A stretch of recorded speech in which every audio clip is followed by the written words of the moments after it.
Não tem como aliciar todo o Centrão para aprovar pautas completamente absurdas.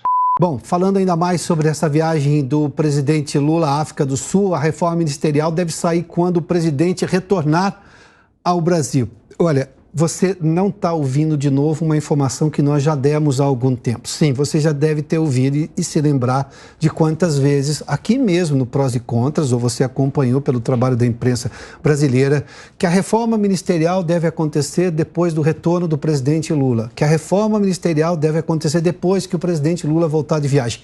A gente já falou isso porque isso já foi notícia e continua sendo notícia e a reforma ministerial ainda não saiu. Há uma relação de um Lula agora com o Congresso Nacional, sobretudo com a Câmara, que ele obviamente está querendo colocar tudo, né? E podemos dizer representantes do Palácio do Planalto, mais especialmente, dizem em office para a imprensa, eu sei porque eu ouço isso também, que não é o Centrão que dificulta o trabalho, é a fome do Centrão e tudo mais. Mas aí eu volto à abertura do programa hoje. Que tipo de projeto o governo está levando para a Câmara para convencer do ponto de vista programático que aquilo é bom para o país? Está quebrando, obviamente, a questão fiscal. Apresentou um marco que, na verdade, gasta mais do que arrecada. A reforma tributária tem um monte de problemas. Só foi aprovada daquela maneira porque teve um caminhão de emendas liberado na noite anterior. Também tem aquela história do CARF, o governo quer ele decidir como voto de Minerva quando tiver uma empresa reclamando de uma cobrança de imposto, como por exemplo a Petrobras, né? Com o governo vai lá, bom, 4-4, 5-5, vai lá o governo e decide. Bom, como assim? Além do que, obviamente, também essa fuga de capital estrangeiro que a gente viu, por exemplo, no primeiro semestre, o custo do Estado subindo cada vez mais, um rombo de 41 bilhões. Vamos conversar com o André Anelli lá em Brasília, porque ele tem mais informações. André, me perdoe, eu fiz só essa abertura um pouco mais longa, porque essa notícia a gente já deu. Óbvio que num outro momento, de uma outra viagem, o presidente tem viajado bastante, aliás, acho que são mais de 45 dias fora do país. Fato é que, de novo, a gente está dizendo, quando o Lula voltar da viagem, a reforma ministerial deve sair. Vai sair dessa vez mesmo? E outra, vai sair com que intuito? Bem-vindo, André.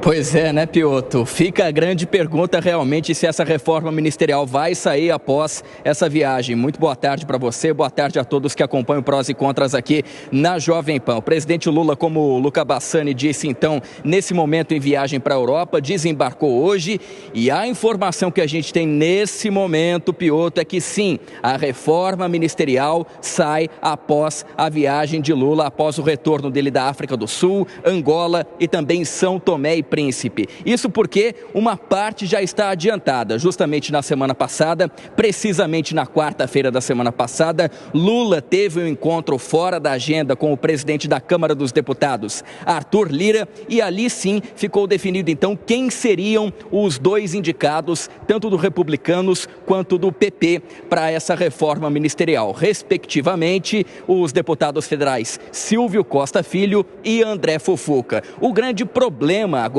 e que de acordo com a nossa apuração ainda não tem uma definição fechada, é para quais partidos eles vão. A nossa apuração desde a semana passada tem sido a seguinte, que André Fufuca fica possivelmente com o novo Ministério da Micro e Pequena Empresa e o PP, o partido dele, também seria contemplado com a presidência da Caixa Econômica Federal. Já o deputado Silvio Costa Filho ficaria com o Ministério de Portos e Aeroportos, contemplando assim os Republicanos, então, na entrada também do governo. Só que tudo isso pode mudar, viu, Piotr? Existem outras apurações paralelas dizendo que vai haver o fatiamento do chamado Ministério do Desenvolvimento Social, que hoje é o responsável pelo Bolsa Família, a grande vitrine do presidente Lula. Só que pela nossa apuração aqui da Jovem Pan, viu, Piotr, isso não vai acontecer, não vai haver nenhum fatiamento do Ministério do Desenvolvimento Social. Até o que casa com a nossa apuração é que na semana passada o ministro da Casa Civil, Rui Costa, disse em entrevista pública que não vai haver esse fatiamento do Ministério do Desenvolvimento Social e também não vai haver a saída do ministro Wellington Dias. E aí o segundo fato que acaba colaborando também com a nossa apuração é que acabou de entrar na previsão da agenda do presidente Lula um evento para o dia 31 de agosto no Piauí. Piauí. Trata-se do lançamento do programa Brasil Sem Fome. E esse programa deve ter o ministro Wellington Dias acompanhando o presidente Lula, justamente mostrando então que o Wellington Dias, no dia 31 de agosto, bem depois do retorno da viagem do presidente Lula, vai continuar como ministro do Desenvolvimento Social. Agora, tudo isso realmente pode mudar à medida que os dias vão passando e essa definição ainda não saiu, viu, Piotr? E aí você pergunta, por que há toda essa indefinição em torno da definição dos ministérios? É justamente porque o governo Lula quer acabar trazendo esses partidos para fortalecer ainda mais a sua base no Congresso Nacional e fazer com que as suas votações sejam mais tranquilas, principalmente aquelas pautas econômicas. Então, o governo federal busca apoio no Congresso, sem necessariamente acabar vendo quem é o melhor nome para cada ministério. Piotr. Muito obrigado, André. Bom, vamos lá. Se for portos e aeroportos e se for micro e pequenas empresas, é isso, André? Micro e pequenas empresas seria a criação de um novo ministério, né? Tá, então tudo bem. Se for isso, ministério, vamos lá, de lado B. Lembra do disco, né? Você não é tão velho assim. Disco é aquela coisa, lado A era o sucesso, lado B era o sucesso mais ou menos, né? Vamos lá, ministério lado B. Não é. E aí a pergunta é, o Centrão vai achar que ele realmente está fazendo parte do governo com esse ministério lado B? A Caixa é importante, bom, tudo bem, mas, de novo, é fisiologia, é troca de cargo, porque não tem nenhuma questão programática. Esses deputados do PP e do Republicanos não foram eleitos para, digamos, apoiar o governo Lula, até porque eram partidos de oposição lá, surfaram numa outra onda. Então agora tem uma negociação nua, crua e fria sobre essa questão. Esse é o ponto. Vamos lá, só para falar de emendas, eu fiz menção, um levantamento que o jornal digital Poder 360 divulga com frequência aqui, é que só para você ter uma ideia, em emendas pagas em 2023, só neste ano, aos parlamentares, de 12 bilhões e 400 milhões de reais. Já empenhadas, ou seja, reservadas, é de 20 bilhões e 600 milhões. Isso se junta nesse esforço, podemos chamar fisiológico, do governo para conseguir o apoio agora do PP e do Republicanos. O PP tinha ministro no governo Bolsonaro. O chefe da Casa Civil era inclusive. O próprio Lira é, digamos, de alguma forma aliado do governo Bolsonaro. O Republicanos, o governador de São Paulo, ex-ministro do governo Bolsonaro, é do Republicanos. Percebe como que essa conta não está fechando? O Congresso que saiu das urnas lá em outubro não tem nada a ver com esse governo, daí a dificuldade que tem, inclusive, e foi vontade do eleitor. Bom, vamos tentar entender um pouco mais isso com os nossos comentaristas. Está aqui Luiz Felipe Dávila e também o Zé Maria Trindade e o Cláudio Dantas. Senhores, eu fiz questão de colocá-los todos aqui porque o assunto merece uma discussão ampla e sob todos os pontos de vista. O Dávila, eu vou começar contigo, porque você falou disso na semana passada, conversávamos sobre esse assunto. É só troca de cargo, porque ninguém está sabendo se o ministro tem competência para estar à frente daquele ministério, se ele tem alguma especialização, uma familiaridade. Tanto é que ninguém sabe quais serão os ministérios ainda. É só depois que Lula voltar. Quer dizer, a lógica republicana passa longe dessa, digamos, reforma ministerial. Passa longe, Piotr. Como nós conversamos a semana passada, este é um governo que não tem projeto de país, não tem uma pauta que ele quer colocar em votação. É essa negociação pequena do varejo. E olha, não tem como aliciar todo o Centrão para aprovar pautas completamente absurdas. Hoje está aí o ministro Luiz Marinho querendo mandar um projeto para o Congresso para voltar o imposto sindical cobrando 3 vezes mais do que era o passado. Não, o Lula pode dar 45 ministérios que não aprovam uma matéria dessa porque é contra a base parlamentar de cada um deles. Antes de ministros, são parlamentares, e parlamentares têm de responder à base.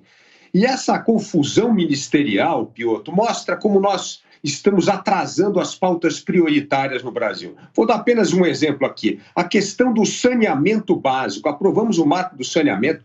O governo Lula inventou um decreto estapafúrdio que praticamente acabou com o marco do saneamento básico, que era trazer a competição do setor privado.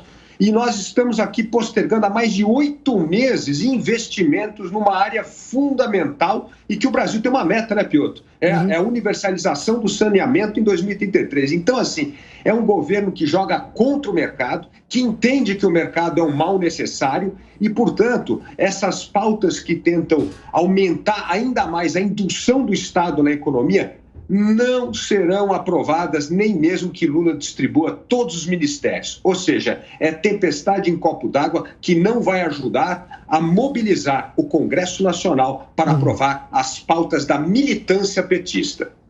O que o Dávila fez menção aí é que o governo, com aquele decreto do retrocesso do saneamento, trouxe exatamente o que nenhum empresário precisa quando quer investir no país.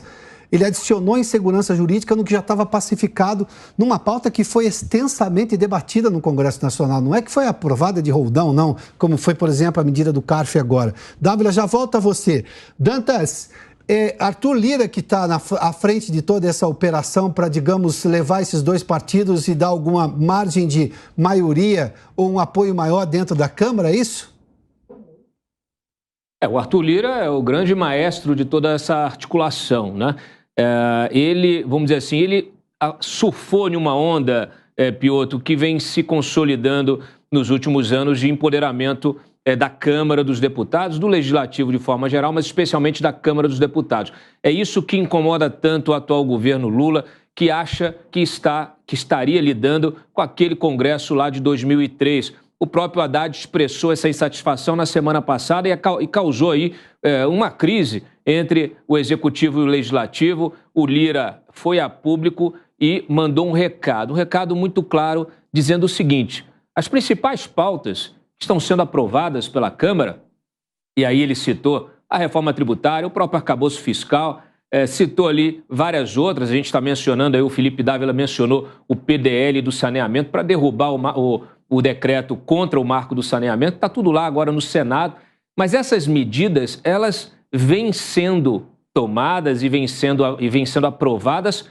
pela Câmara. Ele deixou muito claro isso, olha, é a Câmara que está entregando essas medidas à sociedade, inclusive modificando textos originais enviados pelo Palácio. O próprio arcabouço fiscal melhorou bastante. Está longe ainda de ser aquilo que se gostaria, você mencionou a reforma tributária, também não é aquela que o Palácio enviou, não é a que nós gostaríamos, mas é um meio termo, né? É aquilo que se conseguiu mexer na Câmara dos Deputados. Então ela está tendo esse papel que é importante, que tem a ver com essa necessidade de entrar no governo, de participar mais do governo, mas o fato é que a Câmara está segurando os ímpetos aí mais à esquerda desse governo Lula, o que, afinal de contas, não deixa de ser ruim, né? Apesar de todo o fisiologismo envolvido nessas relações, como você bem citou, Piotr.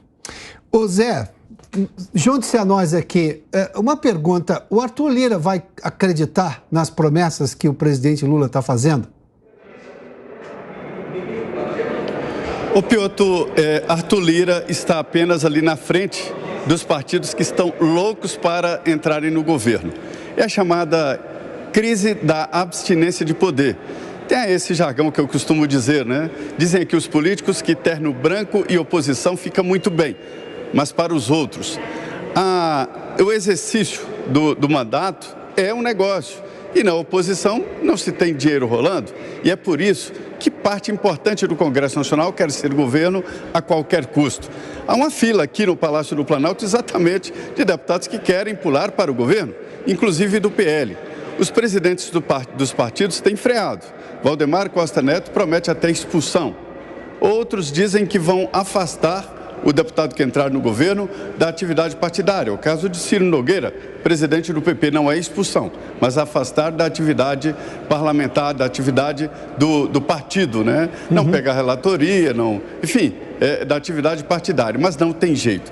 A força de atração do poder é muito grande, é quase igual à gravidade, para se ter uma ideia. Os partidos estão divididos, todos esses partidos, o PP, os republicanos, os dois apoiaram a tentativa de reeleição de Jair Bolsonaro, e o PP ficou com a Casa Civil da Presidência da República aqui mesmo, no Palácio do Planalto, e agora quer ir para o governo. Não é nada programático, mas sim político. Então, os deputados e senadores querem ir para o governo e Lula está convencido de que, sem uma base no Congresso Nacional, não fará um governo bom e